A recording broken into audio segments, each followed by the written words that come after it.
Kudus hadir di sini, mengalir di bait suci. Perkara ajaib pun terjadi, kuasa mujizat nyata, karena Roh Allah sedang bekerja. Tiada yang Pagi Bapak dan Ibu kelas dewasa pria wanita senior Sekolah Minggu Gereja Baptis Indonesia Getsemani Jakarta. Saya senang kita bisa kembali belajar dari firman Tuhan. Dan kali ini kita memasuki pelajaran yang ke-11 mengenai sikap benar peserta perjamuan Tuhan dari 1 Korintus 11 ayat 17 sampai dengan ayat yang ke-34. Mari kita akan berdoa terlebih dahulu sebelum kita membaca firman Tuhan dan mempelajarinya bersama-sama. Mari kita berdoa. Bapa dalam surga, terima kasih karena kami boleh kembali belajar firman Tuhan dari kitab 1 Korintus pasal 11 ayat 17 sampai dengan ayat yang ke-34. Kami mau belajar tentang sikap benar para peserta perjamuan Tuhan, dan supaya firman Tuhan dapat kami lakukan dalam hidup kami sehari-hari. Terima kasih Bapak, dengan penuh sukacita dan dengan penuh kesungguhan hati kami belajar firman Tuhan pada pagi hari ini. Dalam nama Tuhan Yesus kami sudah berdoa. Amin. Saya berharap kita semua dalam keadaan sehat dan sukacita dari Kristus serta damai sejahteranya menyertai kita semua. Mari membuka Alkitab kita dari 1 Korintus pasal 11 ayat yang ke-17 sampai dengan ayat yang ke-34. Kita akan baca bersama-sama. Bapak dan Ibu, kita akan bersuara membaca firman Tuhan ini. Mari, 1 Korintus pasal yang ke-11 ayat 17 sampai dengan ayat yang ke-34. Dalam peraturan-peraturan yang berikut, aku tidak dapat memuji kamu, sebab pertemuan-pertemuanmu tidak mendatangkan kebaikan, tetapi mendatangkan keburukan. Sebab pertama-tama aku mendengar bahwa apabila kamu berkumpul sebagai jemaat, ada perpecahan di antara kamu. Dan hal itu sedikit banyak aku percaya. Sebab di antara kamu harus ada perpecahan, supaya nyata nanti siapakah di antara kamu yang tahan uji. Apabila kamu berkumpul, kamu bukanlah berkumpul untuk makan perjamuan Tuhan. Sebab pada perjamuan itu tiap-tiap orang memakan dahulu makanannya sendiri, sehingga yang seorang lapar dan yang lain mabuk. Apakah kamu tidak mempunyai rumah sendiri untuk makan dan minum? Atau maukah kamu menghinakan jemaat Allah dan memalukan orang-orang yang tidak mempunyai apa-apa? Apakah yang kukatakan kepada kamu, memuji kamu? Dalam hal ini aku tidak memuji. Sebab apa yang telah kuteruskan kepadamu, telah aku terima dari Tuhan, yaitu bahwa Tuhan Yesus pada malam waktu ia diserahkan, ia mengambil roti dan sesudah itu ia mengucap syukur atasnya. Ia memecah-mecahkannya dan berkata, inilah tubuhku yang diserahkan bagi kamu, perbuatlah ini menjadi peringatan akan aku.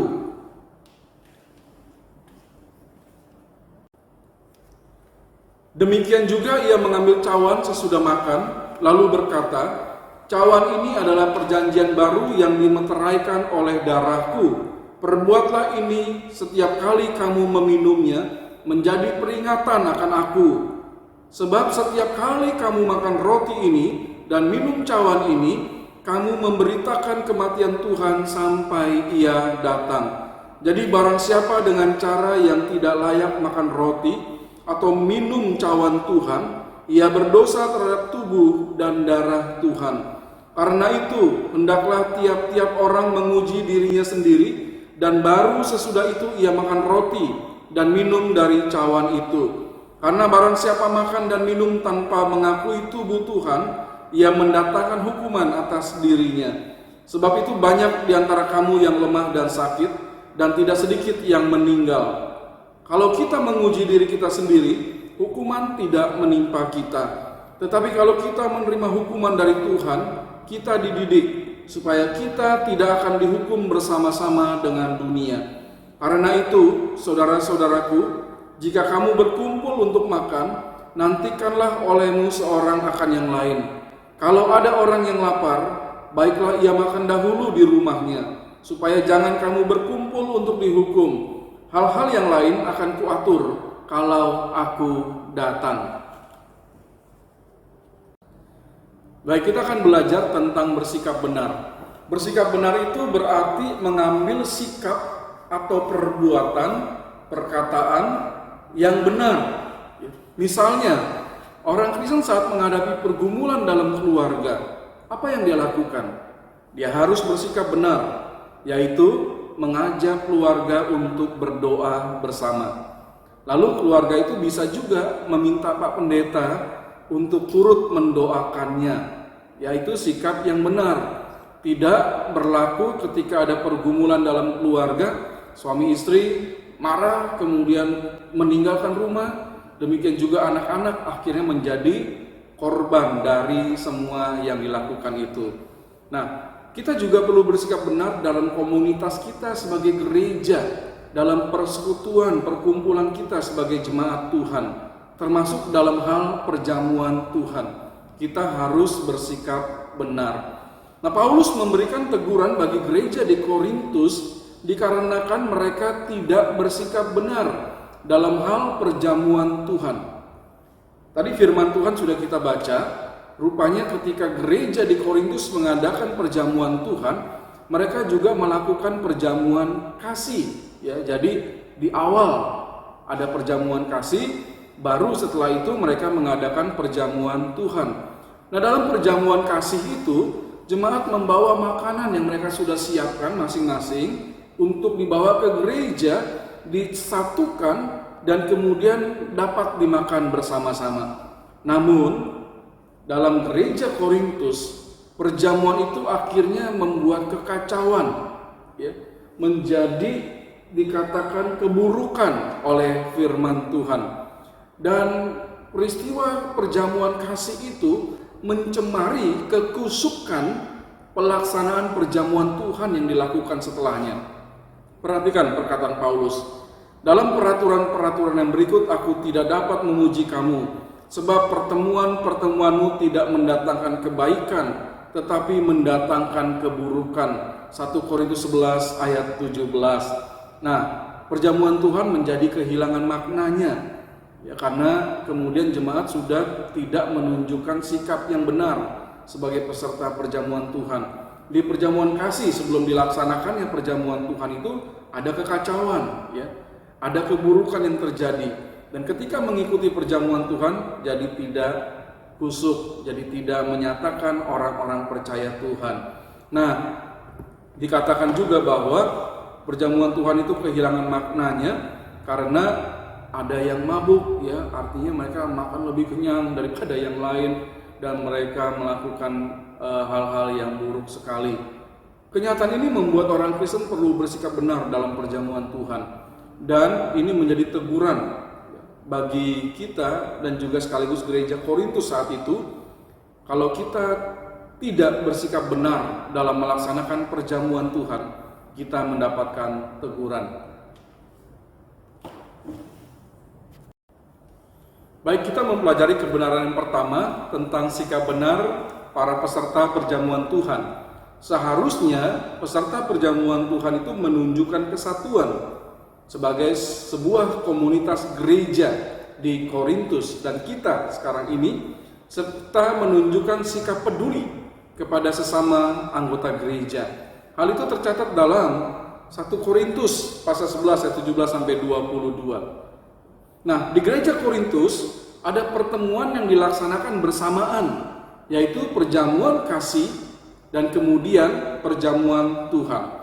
Paulus memberikan teguran kepada gereja karena pertemuan itu tidak mendatangkan kebaikan, melainkan keburukan. 1 Korintus 11 ayat 17.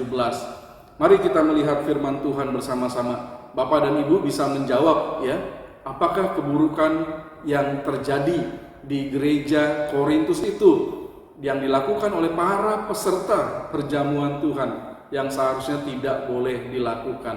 Mari kita melihat yang pertama. Di sini berdasarkan 1 Korintus 11 ayat 18 sampai 19, di situ terjadi perpecahan di dalam anggota gereja. Ya. Coba lihat ayat 18 sampai 19. Sebab pertama-tama aku mendengar bahwa apabila kamu berkumpul sebagai jemaat, ada perpecahan di antara kamu. Dan hal itu sedikit banyak aku percaya. Sebab di antara kamu harus ada perpecahan supaya nyata nanti siapakah di antara kamu yang tahan uji. Harusnya gereja menunjukkan kesatuan. Ya. Tidak ada perpecahan. Tapi saat itu dalam perjamuan kasih dan perjamuan Tuhan, nampak sekali perpecahan di dalam gereja Korintus. Yang kedua, keburukan apa yang terjadi? Kalau kita melihat 1 Korintus 11 ayat 20 sampai 21. Di situ ditunjukkan adanya ketidakpedulian, ya. Karena sebab pada perjamuan itu, pada perjamuan kasih itu, tiap-tiap orang memakan dahulu makanannya sendiri. Seharusnya makanan yang dibawa itu diletakkan, lalu kemudian semua boleh memakannya bersama-sama. Tetapi yang lain tidak peduli. Ya. Saya bawa ke gereja, saya makan makanan saya yang saya bawa itu. Ya. Sedangkan yang memang tidak punya uang, tidak bisa membawa makanan, mereka datang ke gereja itu ya mereka tidak makan. Atau yang membawa sedikit hanya makan sedikit, jadinya karena setiap orang hanya bawa dan makan sendiri. Ya, tidak saling mempedulikan satu sama lain. Ini kita lihat keburukan yang terjadi di dalam gereja Korintus. Dan yang ayat 22 dikatakan bahwa mereka itu menunjukkan ketidakpedulian karena mereka dengan melakukan itu menghina jemaat Allah yang tidak mampu. Ya. Jemaat Allah yang nggak mampu datang ke gereja jadi minder. Lihat orang makan, mereka datang tidak makan karena nggak bawa apa-apa. Yang seharusnya mereka bisa menikmati kebersamaan, kesatuan, dan kepedulian di dalam gereja. Nah, itu beberapa keburukan yang terjadi di gereja Korintus. Nah, di gereja masa kini, apakah yang membuat pertemuan gereja menjadi ketidaknyamanan, menjadi sebuah keburukan? Coba kita diskusikan bersama-sama. Apakah ada pendapat dari Bapak atau Ibu? Yang pertama, ya sama rupanya ya, kalau yang kejadian di Korintus itu, kalau ada gereja mengadakan perjamuan kasih, ya, seringkali ada banyak orang yang makan banyak, sehingga makanan itu sudah habis, padahal sebelum seluruh jemaat ikut makan bersama-sama. Ya. Lalu pertemuan apa lagi yang menjadi keburukan bagi sebuah gereja di masa kini? Yang nomor 2-nya, ada ketidakpedulian ya. Yang satu tidak menyapa yang lain. Entah kenapa, apakah karena memang membenci, atau memang orangnya pendiam, atau ada sesuatu yang sedang terjadi, dan ketika dia datang bertemu dengan teman seimannya di dalam gereja, tidak saling menegur. Itu sebuah keburukan ya, menunjukkan ketidakpedulian. Nah, yang ketiga mungkin di dalam gereja itu ada kelompok-kelompok ya. Jadi ada keterpecahan satu dengan yang lain.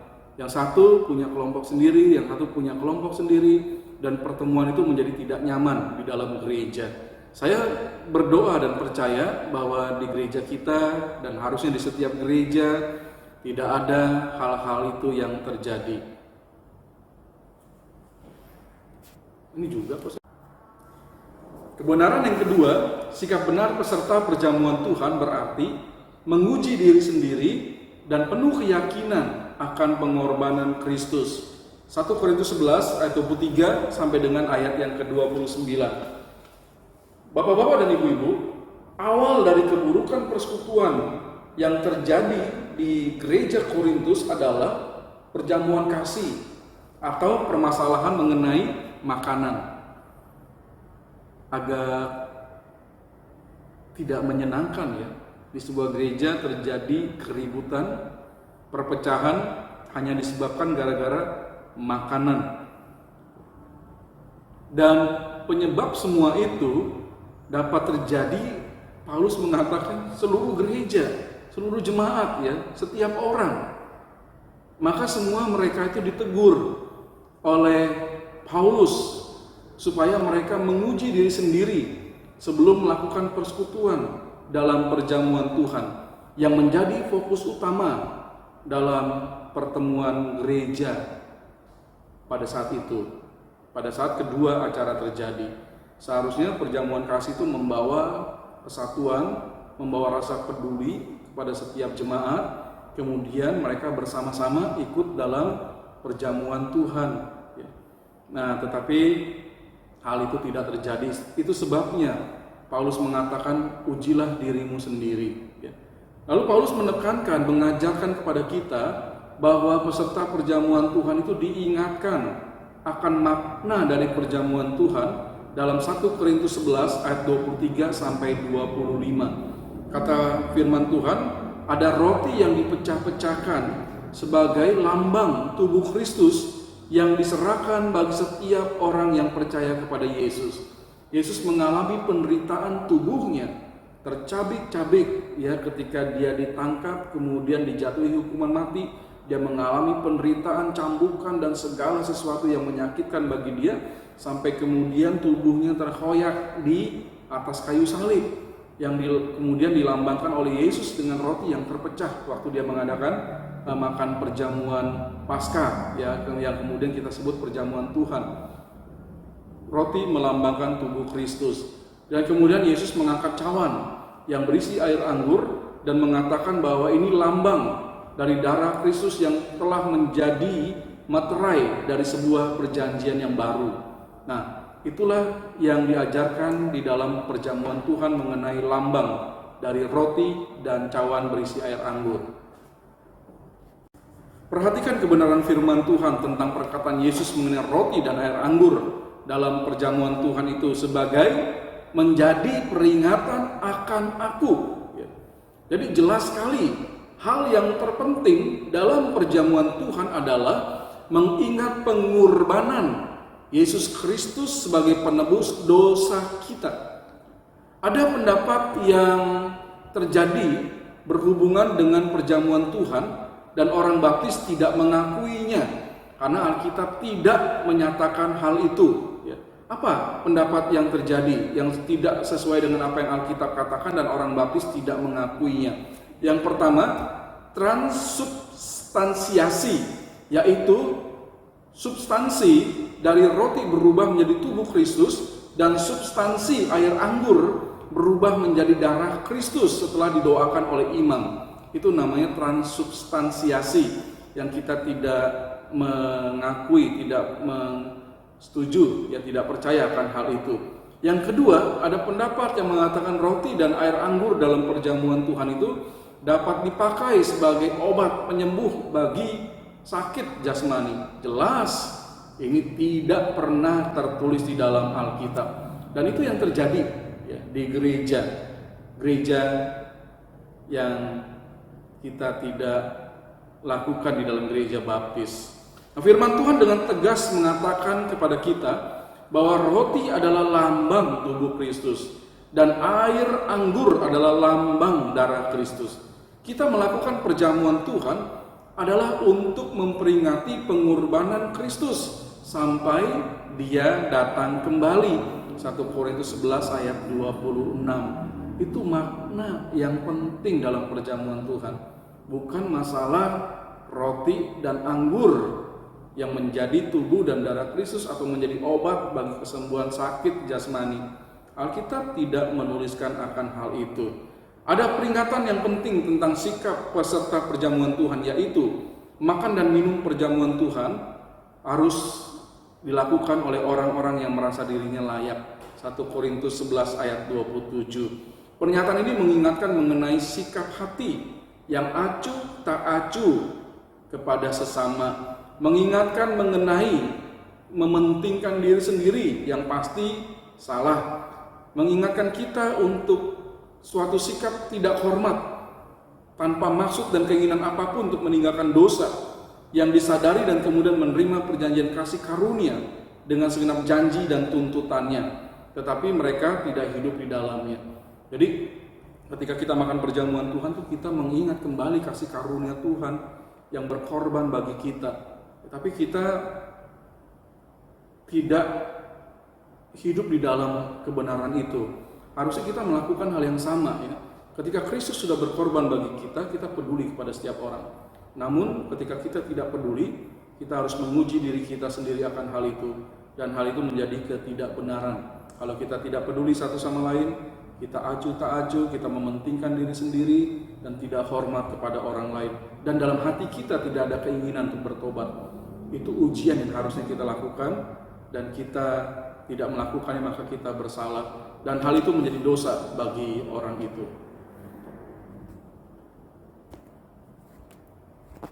Nah, Bapak Ibu, firman Tuhan sudah mengingatkan kita, tertulis di dalam 1 Korintus pasal 11 ayat 28, ujilah diri kita sendiri. Apakah kita sudah memeriksa diri kita hingga layak untuk ikut dalam perjamuan Tuhan?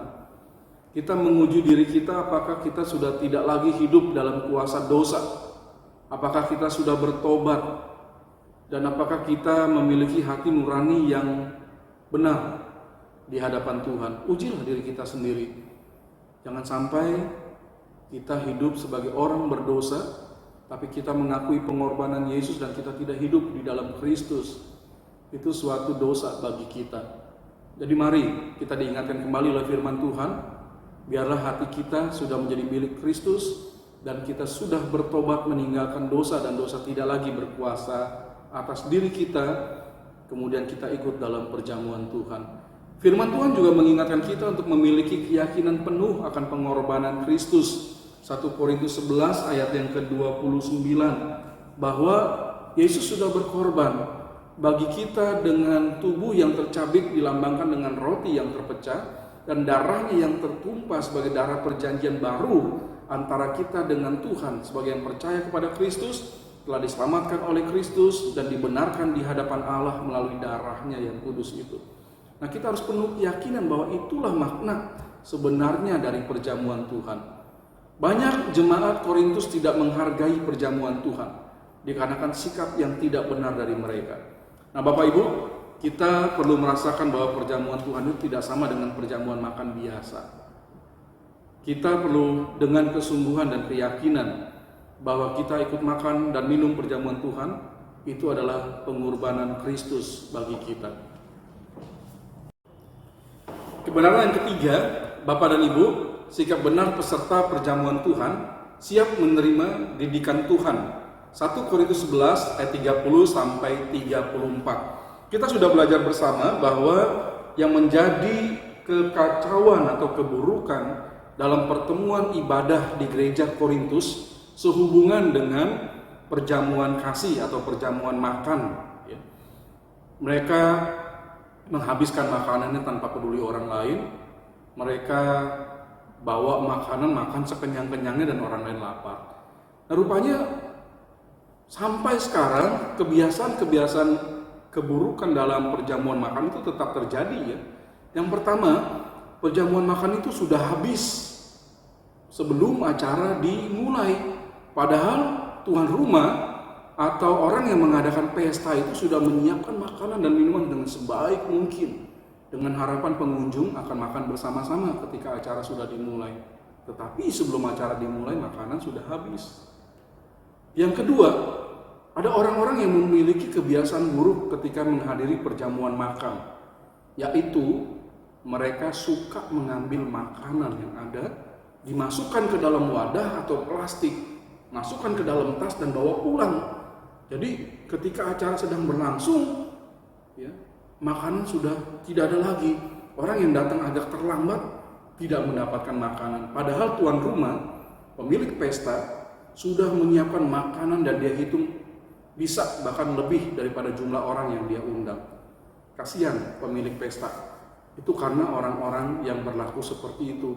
Dan mereka itu perlu dididik dalam hal etika menghadiri perjamuan makan.